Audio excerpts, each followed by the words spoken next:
Lot S165 is a 1977 Ford F-250 pickup truck with a 351 cubic inch V8 engine and a 4-speed transmission, and it sold for $43,450 on Saturday, June 6th.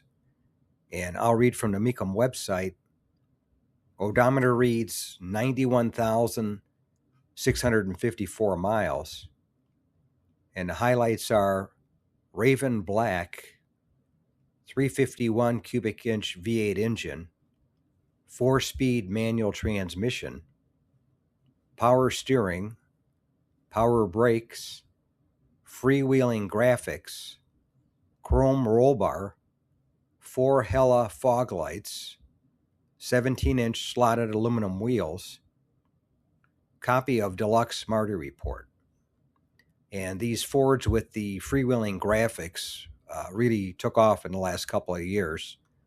And the pickup trucks and the Broncos, if they have these graphics, they just seem to be, everybody wants them. And they do look good, that's for sure. They are definitely an eye catcher, that's for sure. And this one certainly was.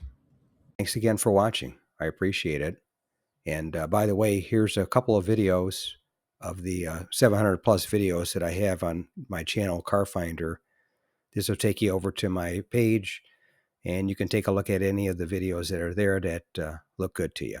But thanks again for watching, and we'll see you on the next one.